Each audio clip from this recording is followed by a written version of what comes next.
Hello students, कैसे हो सभी।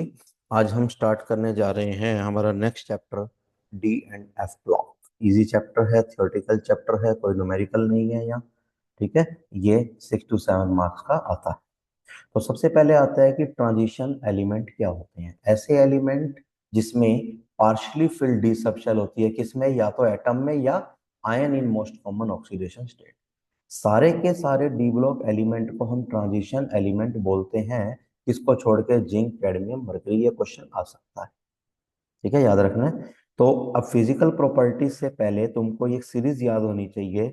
ये मेनली हम 3D सीरीज की स्टडी करेंगे जो हमारे पेपर में आता है। मैं इस चैप्टर के क्वेश्चन ज्यादा कराऊंगा। तो सबसे पहले देखो, 3D सीरीज में एलिमेंट याद रखने हैं: scandium, titanium, vanadium, chromium, manganese, iron, cobalt, निकल, कॉपर, जिंक। एटॉमिक नंबर 21 से 30 तक ये कॉन्फ़िगरेशन लिखी हुई है। 3D ऐसे याद रखना है: 1 2 1 2 2 2 3 2 4 2 आना चाहिए, लेकिन एक्सेप्शन होकर 5 1 आ जाता है। ये 5 2 6 2 7 2 8 2, ये 9 2 आना चाहिए, लेकिन 10 1 आ जाता है।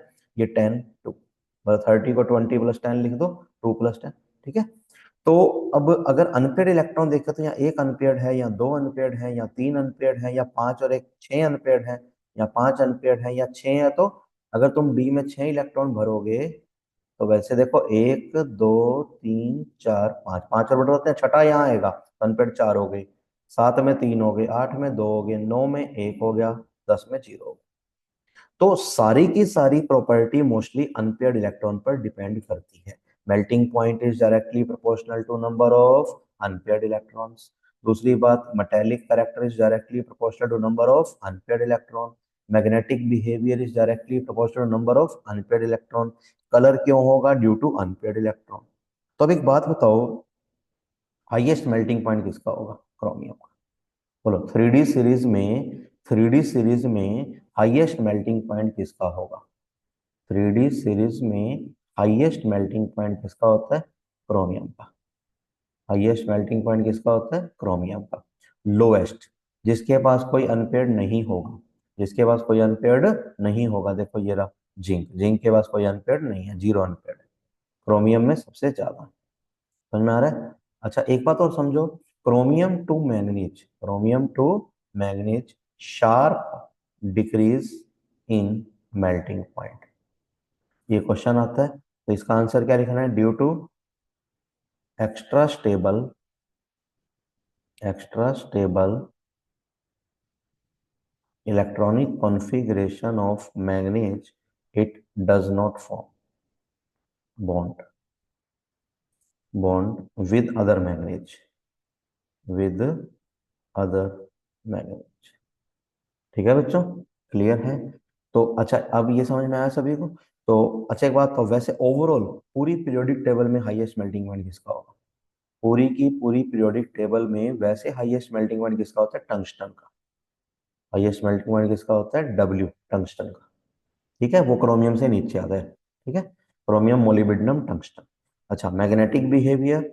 अच्छा, कलर। कलर के दो रीजन आते हैं, ये लिखा हुआ कलर के दो रीजन है। पहला डीडी ट्रांजिशन, अगर अनपेड इलेक्ट्रॉन होंगे।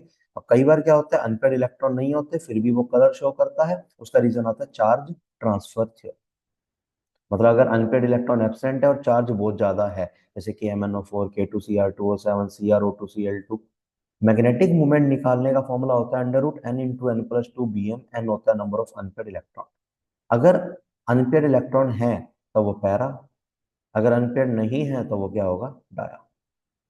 क्लियर है सभी को? अच्छा, ऑक्सीडेशन स्टेट। ट्रांजिशन एलिमेंट में ऑक्सीडेशन स्टेट वेरिएबल होती है, किसको छोड़ दो? जिंक और स्कैंडियम। जिंक सिर्फ +3 करता है, और क्रोमियम, स्कैंडियम और जिंक सिर्फ +2 करता है। सब में +2 होती है, मोस्ट कॉमन स्कैंडियम में +2 नहीं होती। क्लियर है बच्चों? ठीक है, तो जो भी प्रॉपर्टी आए तो उसका एक ही रीजन होता है, ड्यू टू अनपेयर्ड इलेक्ट्रॉन। अब जैसे इस टाइप का क्वेश्चन पूछेगा तुमसे, find magnetic moment of Fe+2। तो पहले तुमको आयरन की कॉन्फ़िगरेशन पता होनी चाहिए, 26 होता है, 3d6 4s2। तो आयरन +2 में क्या हो जाएगा? 3d6। अब डी में 6 इलेक्ट्रॉन कैसे भरोगे? 1 2 3 4 5 और एक 6। तो अनपेड कितने आ गए? 4। मैग्नेट में बोलो √4, 4 + 2 6, तो √24 भी है। तो ये हमारा आंसर आ चुका। क्लियर है बच्चों, इस तरह से क्वेश्चन आते हैं। तो अब हम एक बात समझते हैं कि जैसे मैं क्वेश्चन करवा रहा हूँ डी एंड एफ के कैसे क्वेश्चन आते हैं। पहली बात, किस कंपाउंड में मैंगनीज की ऑक्सीडेशन स्टेट आयोडीन के बराबर है KiO4। अगर मैं KiO4 में मैंगनीज आयोडीन पे देखो तो +7 आ रहा है, और +7 में मैंगनीज में होता है पोटेशियम पर मैग्नेट। देखो पोटेशियम मैग्नेट होता है K2MnO4, पोटेशियम पर मैग्नेट होता है KMnO4। तो KMnO4 में +7 होता है, K2MnO4 में +6 होता है। अच्छा, ये लिखा हुआ है CuSO4 डायमैग्नेटिक है, ZnSO4 पैरा, CuSO4 पैरामैग्नेटिक और ZnSO4 डायमैग्नेटिक। रीजन वही, पैरा क्यों होगा, क्योंकि अनपेड इलेक्ट्रॉन है। कॉपर +2 में 3d9 है, जिंक +2 में 3d10 है, इस वजह से ए आ जाएगा इसका। जिरकोनियम से HF तक साइज सेम रहता है ड्यू टू लेंथेनॉइड कॉन्ट्रैक्शन। अब ये समझ लो लेंथेनॉइड कॉन्ट्रैक्शन क्या होता है, इंपॉर्टेंट है, 3 नंबर का पूछ सकता है। लेंथेनॉइड कॉन्ट्रैक्शन, तो most important topic lanthanoid contraction. तो ये होता है regular decrease in size of lengthenoids। बोलो, regular decrease in size of lengthenoids due to increase in atomic number, due to increase in atomic number. अच्छा, इसका कोज क्यों होता है, कोज मतलब क्यों होता है, due to poor shielding effect of 4f, of 4f electrons. अच्छा, इसके रिजल्ट या कॉन्सिक्वेंसेस, इसके रिजल्ट या कॉन्सिक्वेंसेस, पहला size remain same from 4D to 5D series, या हम लिख सकते हैं second to third transition series. दूसरा होता है basic strength of hydroxide, basic strength of hydroxides decreases from lanthanum hydroxide to lutetium hydroxide।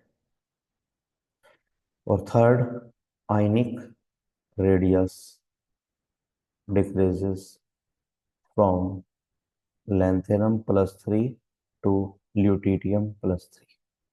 ठीक है बच्चों, ये 3 नंबर का क्वेश्चन आ सकता है। What is lanthanoid contraction, explain its cause and consequences.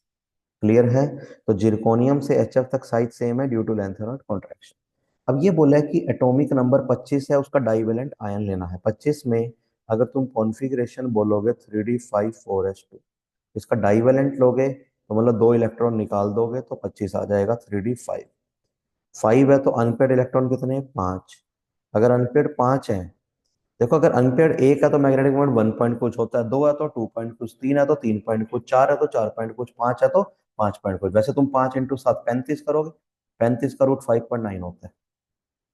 अच्छा, अब देखो Cr+2 इज रिड्यूसिंग और Mn+3 ऑक्सीडाइजिंग, सही है, और दोनों की कॉन्फ़िगरेशन D4 है। लेकिन एक्सप्लेन नहीं कर रहा, एक्सप्लेनेशन क्या आएगी, क्रोमियम पे चार्ज कम है, मैग्नीज पे चार्ज ज्यादा है, तो इसका आंसर आएगा B. Ability of oxygen to stabilise high oxidation state exceed that of fluorine. मतलब ऑक्सीजन की, सही है, ऑक्सीजन की हाई ऑक्सीजन स्टेट की शॉक टेंडेंसी फ्लोरीन से ज्यादा होती है। इस oxide coincide the group number, मतलब कोइंसाइड विद ग्रुप नंबर, ये भी सही है, तो इसका आंसर ए आ जाएगा, एक्सप्लेन करना है, ये ग्रुप नंबर तक ले जाता है। उसके बाद देखो ये हमारे पास केस स्टडी दी हुई है।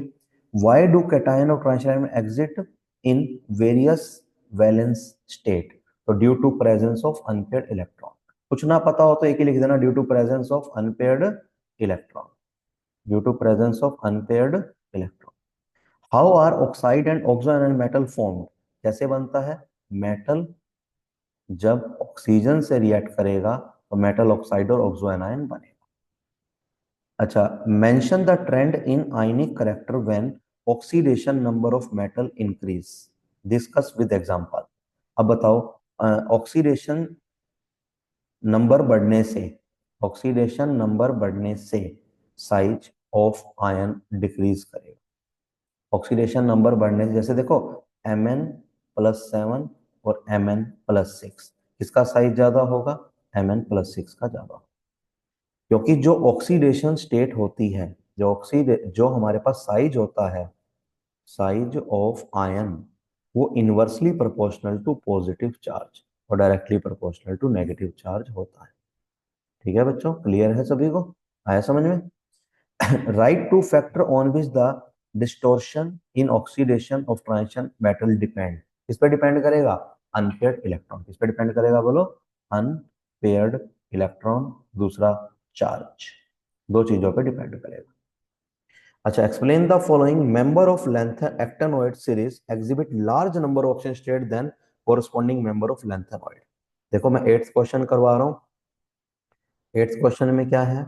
जो एक्टेनोइड होते हैं, ध्यान से सुनना, actinoids have high atomic number and less size, so have high charge density, high charge density, charge density ज्यादा है, इसीलिए एक्टेनॉइड में large number of oxidation state होती है। सो एक्टेनॉइड शोज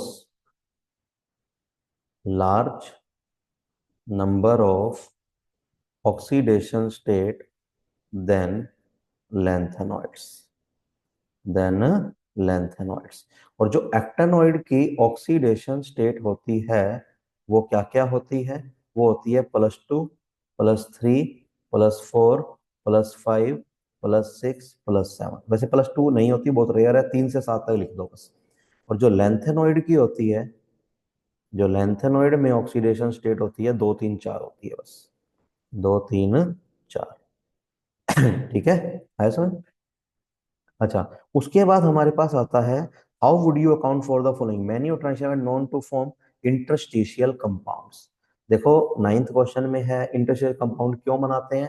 देखो in transition element, in transition elements, in transition elements small size voids, small size voids are present, small size के voids present होते हैं in which atoms of small size like hydrogen, boron, carbon gets fitted and form interstitial compounds, and form interstitial compounds। इसलिए transition element की interstitial compound बनाने की tendency बहुत ज्यादा होती है। ठीक है। अच्छा, अब 10th क्वेश्चन देखो, when MnO2 is fused with KOH in presence of KNO3 as oxidizing agent give a dark color compound, और वो डिसप्रोपोर्शनेशन रिएक्शन शो कर रहा है। अब एक बात समझो, मैं इसमें ना तुमको प्रिपरेशन ऑफ KMnO4 करवा रहा हूं। देखो प्रिपरेशन ऑफ KMnO4,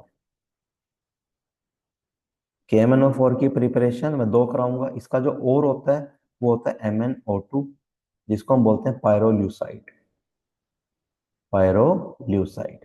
तो इसमें सबसे पहले स्टेप में क्या होता है, MnO2 को हम KOH से रिएक्ट करते हैं प्लस ऑक्सीजन से, तो ये बनाता है K2MnO4 प्लस वाटर,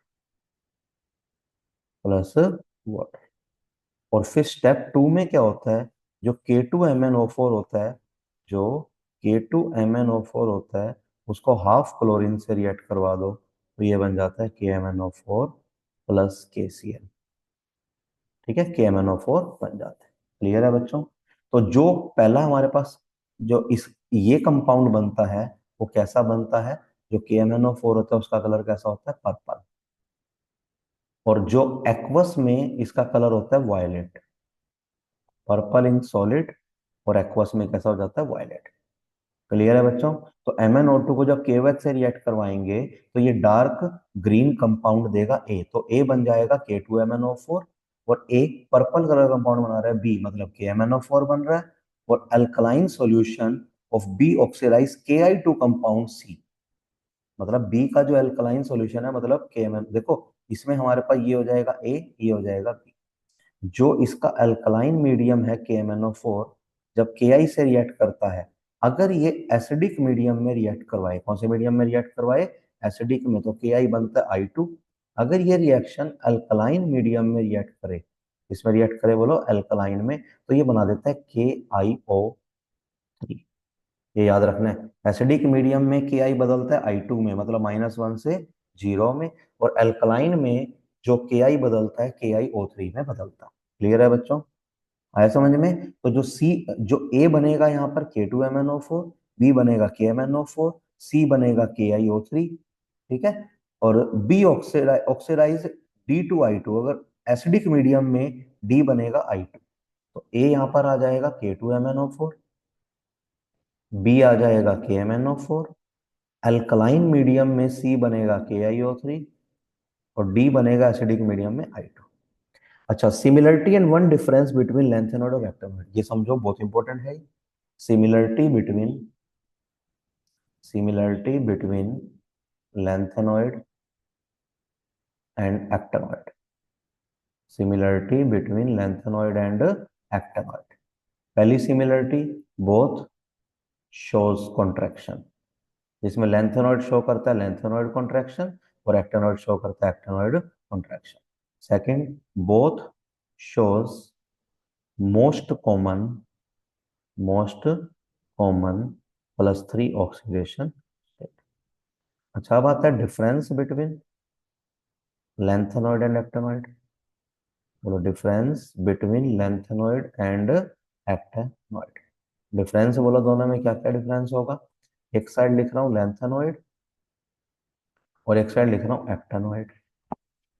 एक साइड लिख रहा हूं लैंथेनॉइड और एक साइड क्या लिख रहा हूं? एक्टिनॉइड। एक्टिनॉइड, लैंथेनॉइड में फर्स्ट पॉइंट, ये इलेक्ट्रॉन एंटर करते हैं 4f में। इलेक्ट्रॉन का एंटर करते हैं बोलो 4f में, और इसमें इलेक्ट्रॉन एंटर करते हैं 5f में। अच्छा, लैंथेनॉइड क्या होते हैं? नेचुरल, एक्सेप्ट पीएम, और ये होते हैं मैनमेड। एक्टिनॉइड क्या होते हैं? मैनमेड। ये होते हैं नॉन रेडियो एक्टिव, और एक्टिनॉइड होते हैं रेडियो एक्टिव। अच्छा, लैंथेनॉइड की less tendency to form complex, less tendency to form complex, और एक्टिनॉइड में high tendency to form complex. ठीक है बच्चों, ये तुमने लिखना है, इस पर बेस क्वेश्चन पूछ सकता है, difference between lanthanoid and actinoid या similarity between lanthanoid and actinoid. तो इसने एक एक पूछा है, तुम दो दो लिख दो। ठीक है बच्चों, क्लियर है सभी को? उसके बाद हमारे पास जो क्वेश्चन आता है नेक्स्ट, 12th क्वेश्चन, क्या आ रहा है कि FeCr2O7, तो मतलब यहाँ पे जो पूछ रहा है, ये पोटेशियम डाइक्रोमेट की प्रिपरेशन पूछ रहा है। मैं रिएक्शन लिखवा रहा हूं तुमको, preparation of K2Cr2O7, preparation of K2Cr2O7। बताओ, इसका जो और होता है FeCr2O4, इसको बोलते हैं क्रोमाइट और, क्रोमाइट और। तो सबसे पहली बात, जो FeCr2O4 होता है, उसको हम NaOH से रिएक्ट करते हैं O2 की प्रेजेंस में, तो ये बन जाता है Na2Cr O4 plus Fe2O3 plus water. इसको बैलेंस कर लेना। फिर स्टेप 2 में क्या हो जाता है, जो हमारे पास Na2Cr O4 बनता है, उसको H2SO4 से रिएक्ट करा दो। कैसा H2SO4? कॉन्सेंट्रेटेड। तो ये बन जाता है Na2Cr2O7 plus Na2SO4 plus water. फिर उसके बाद जो हमारे पास स्टेप 3 में Na2Cr2O7 बना है, उसको तुम KCl से रिएक्ट कर दोगे, तो ये बन जाएगा K2Cr2O7 प्लस 2NaCl। ये कैसा कलर होता है बोलो? ऑरेंज कलर का कंपाउंड बनता है। कैसा कंपाउंड बनता है बोलो? ऑरेंज कलर का कंपाउंड। तो देखो, NaOH से रिएक्ट करवाया, येलो कलर का कंपाउंड बना A, तो यहाँ पर A बन जाएगा Na2Cr। सल्फ्यूरिक एसिड से रिएक्ट किया तो बी बन जाएगा Na2Cr2O7, फिर सी बन जाएगा K2Cr2O7। तो ABC लिख दिया। One use of compound C, जो ये यूज होता है ना, use as oxidising agent. KMnO4 और K2Cr2O7 दोनों का एक सबसे इंपॉर्टेंट यूज है, बहुत अच्छे ऑक्सीडाइजिंग एजेंट। ठीक है बच्चों। 13 में देखो, transition element there compound show catalytic property due to variable oxidation state, due to variable oxidation state. फिर बोल रहे हैं जिंक कैडमियम मर्क्यूरी ट्रांजिशन क्यों नहीं है, क्योंकि इसमें अनपेयर्ड इलेक्ट्रॉन नहीं है, due to absence of unpaired electron, या due to fully filled, due to fully filled D, due to fully filled D subshell. Zirconia HF are almost identical atomic radius due to lanthanoid contraction, due to lanthanoid contraction, due to lanthanoid contraction। तो पहले का reason आएगा due to variable oxidation state, दूसरे का आएगा due to fully filled D subshell, और तीसरे का आएगा लैंथेनॉइड कॉन्ट्रैक्शन। ठीक है बच्चों, एक एक नंबर के क्वेश्चन है। 14 देखो, silver atom has completely filled D orbital in its ground state. तो फिर भी ये ट्रांजिशन होता है। देखो सिल्वर या कॉपर, कॉपर में जैसे 3d10 4s1 होता है, सिल्वर में 4d10 5s1 होता है, एस फुली फिल्ड है। फिर भी जो इनकी +2 ऑक्सीडेशन स्टेट में आता है 3d9, सिल्वर की +2 में आता है 4d9, क्योंकि +2 में पार्शली फिल्ड डी है इसलिए ये ट्रांजिशन है, क्योंकि सिल्वर की +2 में पार्शली फिल्ड है इसलिए ये ट्रांजिशन है। अच्छा, ई नोट M+2 से M किसके लिए ज्यादा नेगेटिव होगा, किसके लिए ज्यादा नेगेटिव होगा? अच्छा, मैंगनीज और जिंक के लिए, ये समझ लो ध्यान से। अगर मैं मैंगनीज की बात करूं तो क्या होता है 3d5 4s2, जिंक में बोलो 3d10 4s2, और अगर +2 में बोलो मैंगनीज +2 में क्या होता है 3d5, और जिंक +2 में 3d10। जिसकी +2 ज्यादा स्टेबल होगी, +2 में स्टेबल कौन ज्यादा होगा, हाफ फील्ड और फुली फील्ड में फुली फील्ड ज्यादा स्टेबल होता है, Zn+2। तो इसीलिए zinc has high negative, zinc has high negative E not M+2 से M। ठीक है बच्चों, जिसका कैटायन ज्यादा स्टेबल होगा वो उतना ही नेगेटिव SRP होगा। Why do transition element form alloy? Alloy के लिए साइज डिफरेंस कम होता है, तो ट्रांजिशन एलिमेंट्स, बोलो transition elements form alloy, form alloy due to similar size of atoms, atoms के साइज में डिफरेंस बहुत कम होता है इसीलिए वो एलोय बनाते हैं। अच्छा, why are melting potential element high? Due to presence of unpaired electron, दो बॉन्ड होते हैं covalent plus metallic, covalent plus metallic दोनों बॉन्ड होते हैं, इस वजह से मेल्टिंग पॉइंट हाई होता है। Why are transition elements generally form colored compound? Due to presence of unpaired electron, due to presence of unpaired electron। इसमें आ जाएगा स्टेबल Mn+2 कॉन्फ़िगरेशन। लो ऑक्सीडेशन स्टेबल है तो SRP ज्यादा होगा, हाई स्टेबल है तो कम होगा। बात समझ आई?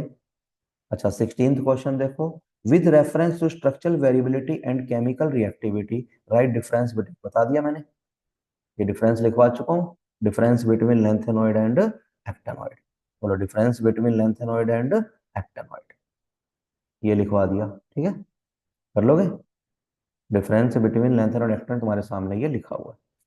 उसके बाद आता है name a member of lanthanoid series which is well known to exhibit +4। अच्छा हाँ, ये समझो जो लैंथेनॉइड के एलिमेंट होते हैं ना, लैंथेनॉइड में मोस्ट कॉमन +3 ऑक्सीडेशन स्टेट होती है, और +2 oxidation state is shown by EU and YB, ये याद रखना है, और +4 oxidation state is shown by CE and TB। ये एलिमेंट याद रखना है बच्चों, इंपॉर्टेंट है, क्वेश्चन पूछ सकता है इसमें। उसके बाद Mn+3 और Cr+2 which is paramagnetic and why, दोनों के दोनों विच इज मोर पैरामैग्नेटिक। अगर मैं Mn+3 और Cr+3 में देखूं, Mn+3 में 3d4 आएगा, Cr+3 में 3d3 आएगा, यहाँ पर 4 अनपेयर्ड हैं और यहाँ पर 3 अनपेयर्ड हैं, तो इसलिए कौन ज्यादा, Mn+3 is more paramagnetic then Cr+3। बात समझ आई बच्चों? Complete the following reaction. Cr2O7 I negative से रिएक्ट कर रहा है, Cr2O7 2 नेगेटिव, आई नेगेटिव से रिएक्ट करेगा तो क्रोमियम जाता है +3 में और आई नेगेटिव जाता है I2। बैलेंस करो, क्रोमियम 2, इसको 6 से मल्टीप्लाई करते होते हैं क्योंकि इसका इन फैक्टर 6 होता है इसका, अब ऑक्सीजन 7 है तो 7 वाटर, हाइड्रोजन 14 हो गए तो 14H+। ये रिडॉक्स बैलेंसिंग की तरह करना है। अच्छा, actinoid show irregularity in their electronic configuration due to stability of F की स्टेबिलिटी देख करके करना है।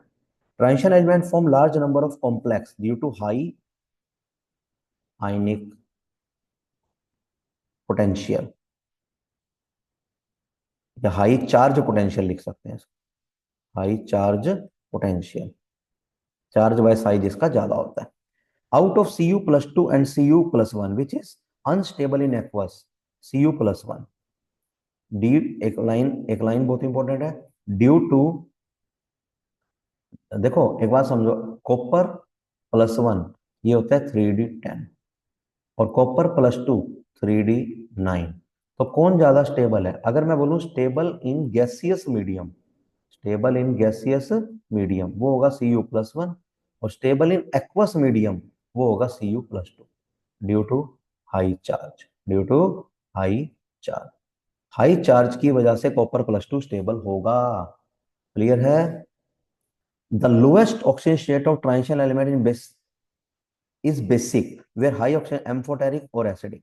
क्योंकि देखो जो एसिडिक स्ट्रेंथ होती है, जो एसिडिक स्ट्रेंथ होती है वो directly proportional to oxidation state, और basic strength is inversely proportional to oxidation state. क्योंकि एसिड इलेक्ट्रॉन गेन करते हैं, एसिड गेन इलेक्ट्रॉन और बेस लूज इलेक्ट्रॉन। बात समझ आ रही है? लास्ट क्वेश्चन है, transition element have high enthalpy of atomization due to strong metallic and covalent bond due to presence of unpaired electron, due to presence of unpaired electron। बच्चों D and F में 50% question का answer यही होता है, due to presence of unpaired electron. Clear है बच्चों? All the best for 27।